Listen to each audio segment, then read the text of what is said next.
மீண்டும் வருகிறார் குருஜி மகாவிஷ்ணு அவர்கள். இம்முறை யூடியூபில் அல்ல, தனது தனிப்பட்ட தளத்தில் வாரம் ஒரு முறை லென்த்தி வீடியோக்கள், ஆன்லைன் பிரைவேட் கோர்சஸாக அறிமுகம். தவறவிட்ட தெய்வீக குரலை உபதேசங்களாக மீண்டும் கேட்கும் ஓர் அதி அற்புத உன்னத பெரும் வாய்ப்பு. தேர்ந்தெடுக்கப்படும் நபர்களுக்கு சிறப்பு வாய்ப்புகளும் ஆசீர்வாதங்களும் வீழ்ச்சியும் காத்திருக்கிறது. இன்றே பதிவு செய்யுங்கள். www.parampurulfoundation.in. தாவேகா கட்சி மேல என்ன நடவடிக்கை எடுப்பாங்க, யார் கைது பண்ணப்படுவா அப்படின்னு எண்ணற்ற கேள்விகள் உருவாகி இருந்த இந்த நேரத்துல தான் அதன் கட்சியின் கரூர் மாவட்ட செயலாளர் மதியழகன் வந்து கைது பண்ணியிருக்கிறாங்க. பவுன்ராஜ் அப்படின்ற இன்னொரு நிர்வாகியுமே கைது பண்ணியிருக்கிறாங்க. இந்த கைது எதற்காக போடப்பட்டது, இந்த கைதின் பின்னணி என்ன, இந்த கைது வந்து எந்த வழக்கின் கீழ் இது வந்து கைது செய்யப்பட்டார்கள், இவர்களுக்கு வந்து நான் பெயிலபிள் அஃபென்ஸ் அப்படின்னு சொல்லப்படுது, அதாவது வெளியிலே வர முடியாத அளவுக்கு இவங்க மேல கேஸ் ஃபைல் பண்ணிருக்காங்க அப்படின்னு சொல்லப்படுது. உண்மை என்ன, எதற்காக இவர்கள் இரவோடு இரவாக கைது செய்யப்பட்டார்கள் அப்படின்னு ஏகப்பட்ட கேள்விகள் தொடர்ச்சியாக முன்வைக்கப்படுகிறது. இந்த கரூர் சம்பவத்துக்கு முழு பொறுப்பேற்று விஜய் வந்து கைது செய்யப்பட வேண்டும் அப்படின்னு ஒரு சில கோரிக்கைகள் ஒரு சில கட்சிகள் வந்து அவர் மேல உள்ள காழ்ப்புணர்ச்சியினால் தொடர்ச்சியாக முன் வச்சுட்டு இருந்தாங்க. அதே போல ஃபேக்கா பேசக்கூடிய பத்திரிகையாளர்கள் அப்படின்றவங்களும் தொடர்ச்சியாக முன் வச்சாங்க, விஜய் தான் அதுக்கு பொறுப்பேற்கணும், அவரை கைது பண்ணணும். ஆனால் யாருமே எதிர்பார்க்காத விதமாக கரூர் மாவட்ட செயலாளர் மதியழகன் வந்து கைது செய்யப்பட்டார். அவருடன் இருந்த நிர்வாகி பவுன்ராஜ் அப்படின்றவர் கைது செய்யப்பட்டிருக்காரு. இவங்க ரெண்டு பேருமே நான் பெயிலபிள் அஃபென்ஸ்ல கைது செய்யப்பட்டிருக்காங்க அப்படின்னு சொல்லப்பட்டுச்சு. அதுக்கு முன்னாடி ஒரு பிரேக்கிங் நியூஸ் போயிட்டு இருந்துச்சு. அது என்னன்னா, கட்சியின் பொதுச் செயலாளர் ஆனந்தும் நிர்மல்குமார் ரெண்டு பேருமே கைது செய்யப்பட போறாங்க. அவங்க ரெண்டு பேருமே தலைமறைவாயிட்டாங்க. போனை வந்து ஃப்ரெண்டு கிட்ட கொடுத்துட்டு அவங்க வந்து சேலம் போயிட்டாங்க, தலைமறைவாயிட்டாங்க அப்படின்னு வழக்கம் போல ஒரு கற்பனை கதையை கட்டி விட்டாங்க.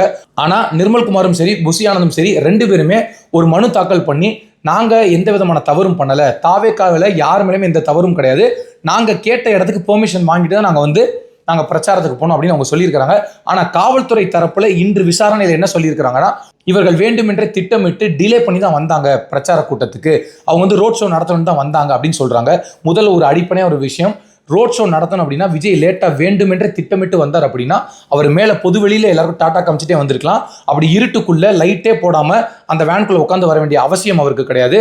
அவர் வந்து எதிர்பாராத விதமாக ஒவ்வொரு முறையும் தாமதம் ஏற்படுது. ஏன்னா நீங்க பாருங்க, அது ஒன்றும் சின்ன சைக்கிள் ஒன்றும் விஜய் வரல, மிகப்பெரிய ஒரு பஸ்ஸில் வர்றாரு.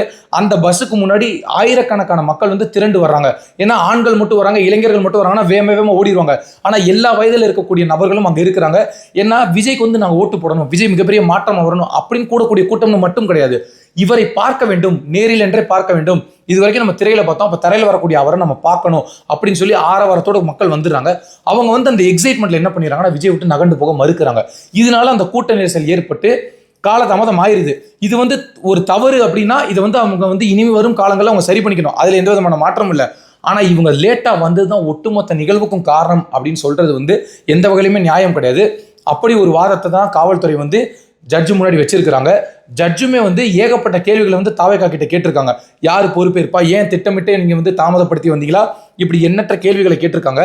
ஆனா புசி ஆனந்த் கைது செய்யப்படுவாரா அப்படின்னு ஏகப்பட்ட கேள்விகள் இருந்தது. நிர்மல்குமார் என்ன சொல்லியிருக்காருன்னா, நாங்க வந்து குறிப்பிட்ட நேரத்தில் குறிப்பிட்ட இடத்துக்கு நாங்கள் வரணும் தான் நினைச்சோம், ஆனால் வந்து எங்களால் வர முடியாதுக்கு நாங்கள் பொறுப்பல்ல, மக்கள் வெள்ளத்தில் நாங்கள் மிதந்து வந்தது தான் காரணம் அப்படின்னு அவர் சொல்லியிருக்காரு. அது மட்டும் இல்லாமல் அவர் இன்னொரு பாயிண்ட் என்ன ஆட் பண்ணுறாருன்னா, நாங்கள் வந்து கௌரவமான குடும்பத்திலிருந்து வர்றோம், எங்களை கைது பண்ணால் எங்களோட கௌரவம் பாதிக்கப்படும், அதனால இதை கருத்தில் கொண்டு எங்களுக்கு முன்ஜாமீன் வழங்கணும் அப்படின்னு அவங்க கேட்டிருக்காங்க. அந்த விஷயங்கள் நடந்த கொஞ்ச நேரத்தில் விஜய் அவர்கள் ஒரு தரமான ஒரு வீடியோ வெளியிட்டு இருந்தாரு. அந்த வீடியோவில் அவர் சொல்லியிருந்தாரு, உங்களுக்கு நடவடிக்கை எடுக்கணும், ஏதாவது ஆக்ஷன் எடுக்கணும், ஏதாவது பழிவாங்கன்ற எண்ணம் இருந்தால் தயவு செய்து அது என் மேலே எடுங்க, நான் என் ஆஃபீஸில் என் வீட்டில் தான் இருப்பேன் அப்படின்னு அவர் சொல்லியிருக்காரு. ஆனால் இதை புரியாமல் பல தத்திகள் என்ன பேசிட்டு இருக்காங்கன்னா, விஜய் தலைமறைவாயிட்டாரு, ஓடி போய் ஒளிஞ்சுக்கிட்டாரு அப்படின்னு சொல்றாங்க. அப்படிலாம் எந்த விஷயமும் கிடையாது. அவர் நேரடியாகவே சொல்லிட்டார், நான் என் வீட்டில் இல்லை என் அலுவலகத்தில் தான் இருப்பேன்னு. இப்போ கைது பண்ணக்கூடிய விஷயங்கள் எல்லாருக்குமே தெரியுது. அந்த மாவட்ட செயலாளர் கைது பண்ணியிருக்காங்க. அவரோட மனைவி வந்து கண்ணீர் விட்டு கதறி அழுகுறாங்க. நம்ம வந்து இது வந்து இந்த கைது நடவடிக்கை வந்து அவங்க வந்து சட்டத்தின்படி தான் பண்றாங்கன்னா ஓகே, அதை பண்ணட்டும். ஆனா இப்பேற்பட்ட துயர சம்பவம் நடந்ததற்கு எல்லார் மேலேயும் நடவடிக்கை எடுக்கணும்ல. இந்த சம்பவத்துல 7 ஆரம்பிச்சு Z வரைக்கும் நபர்கள் இன்வால்வ் ஆயிருப்பாங்கல்ல, எல்லார் மேலேயும் நடவடிக்கை எடுக்கணும்ல. எதுக்காக இந்த பாயிண்ட் சூஸ் பண்ணப்பட்டது, இந்த பாயிண்ட்டுக்கு அனுமதி கொடுத்தது யாரு, இல்லை இந்த இடத்த விட்டா வேற இடமே இல்லை அப்படின்னா அனுமதி மறுக்கணும், அனுமதி மறுக்கப்பட்டிருக்கணும், நீங்க ஏன் கொடுத்தீங்க, இப்படி ஏகப்பட்ட கேள்விகள் இருக்குல்ல. அப்ப எல்லாருமே நடவடிக்கை எடுக்கணும், எல்லாருமே கைது செய்யப்படணும். எல்லாருமே விசாரணை முன்பு நிறுத்தப்பட வேண்டும். இப்போ ஒரு யதார்த்தமான விஷயம், தமிழ்நாடு காவல்துறை இந்த வழக்கை எடுத்து விசாரிக்குது, இந்த துயர சம்பவம் எப்படி நிகழ்ந்தது விசாரிக்குதுன்னா அது ரொம்ப ஃபேரான ஒரு விசாரணை இருக்காதுல்ல. ஒரு நேர்மையான முறையில் தான் அது வந்து விசாரிக்கப்பட்டிருக்கும் அப்படின்னு நம்ம சொல்ல முடியாது. அப்போ என்ன பண்ணணும்னா, இது உண்மையிலே எல்லோரும் சொல்வது போல, குறிப்பாக பாஜக முன்னாள் தலைவர் அண்ணாமலை சொல்வது போல சிபிஐக்கு இந்த வழக்கு மாற்றப்பட வேண்டும். அப்பதான் உண்மை வெளிச்சத்துக்கு வரும். இது திட்டமிட்ட சதியா, இல்லை உண்மையிலேயே இது வந்து யதார்த்தமா நடந்த நிகழ்வா? ஏன்னா என்ன உண்மைன்னு வெளியில தெரிஞ்சாதான் அது மாதிரி இனிமேல் நடக்காம வந்து ஒரு ப்ரிகாஷனரி மெஷர் எடுக்க முடியும். இது சதி இல்லை, இது வந்து யதார்த்தமா நடந்த நிகழ்வு தானா, இனிமேல் இது போன்ற நிகழ்வுகள் நடக்காமல் இருப்பதற்கு எந்த மாதிரி வந்து சட்ட விதிகள் வந்து விதிக்கப்பட வேண்டும் அப்படின்ற விஷயத்தையுமே அரசாங்கம் எடுக்கும்ல. ஆனா இப்ப காவல்துறை வந்து திட்டமிட்டு இது வந்து ஒரு சில விஷயங்களை மறைக்க பார்க்குதோ, இது வந்து டிவிக்கு பக்கமே மொத்தமா திருப்ப பார்க்குதோ அப்படின்னு இருக்கு. ஒருவேளை தாவேக்கா மேலே தவறு இருந்தாலும் நீங்க நடவடிக்கை எடுங்க. ஆனா தாவேக்கா மேல மட்டும்தான் தவறு இருக்குன்றதை யாராலும் ஏற்றுக்கொள்ள முடியாது. ஏன்னா பாதிக்கப்பட்டது வந்து பொதுமக்கள். டிவிக்கு தொண்டர்களாக இருந்தாலும் இன்று ஆளக்கூடிய முதலமைச்சரின் கீழ் வாழக்கூடிய பொதுமக்கள். அப்போ குழந்தைகள்ல இருந்து பெரியவர்கள் வரைக்கும் எல்லாருமே மரணிச்சிருக்காங்க.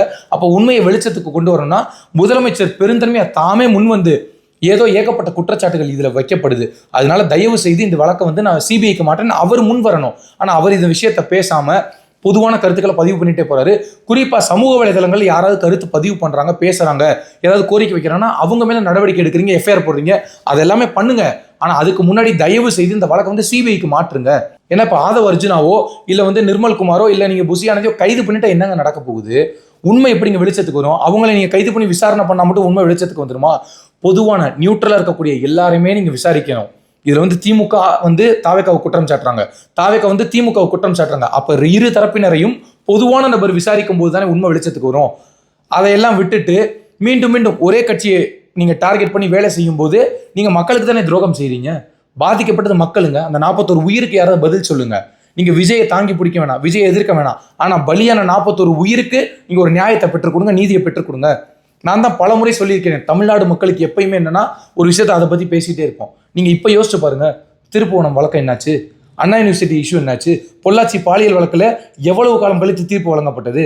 இப்போ நம்ம கரூர் விஷயத்தை பேசிட்டு இருக்கோம், இன்னும் 10 நாள் கழிச்சு கரூர் விஷயம் போயிடும், அதுக்கப்புறம் வேற ஒரு விஷயம் வரும்.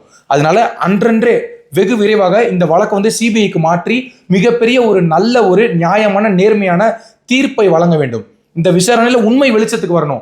இது விபத்து தானே, அதை மனப்பூர்வமா எல்லாருமே ஏத்துக்குவோம், அந்த குடும்பத்துக்கு ஆறுதலா நிற்போம். ஆனா இது திட்டமிட்ட சதி அப்படின்னா அதற்கு யாரெல்லாம் இன்வால்வ் ஆயிருக்காங்க, இதுல எவ்வளவு பெரிய தலைகள் இன்வால்வ் ஆயிருந்தாலும் அவங்க அத்தனை பேரையும் வெளிச்சத்துக்கு கொண்டு வந்து தகுந்த நடவடிக்கை எடுக்க வேண்டும். அந்த விஷயத்தை குறிப்பாக பாஜக தலைவர் அண்ணாமலை சொன்னது போல உண்மை வெளிச்சத்திற்கு வரும் எப்பொழுது என்றால் சிபிஐ விசாரணைக்கு மாற்றப்படும் பொழுது. எனவே தமிழ்நாடு முதலமைச்சர் அவர்களுக்கு ஒரு மிகப்பெரிய கோரிக்கை, தயவு செய்து வெகு விரைவாக இந்த வழக்கை தமிழ்நாடு காவல்துறையிடமிருந்து கைப்பற்று நீங்கள் சிபிஐ வழக்காக மாற்ற வேண்டும் என்பது ஒட்டுமொத்த தமிழ்நாட்டு மக்களின் எதிர்பார்ப்பாக உள்ளது.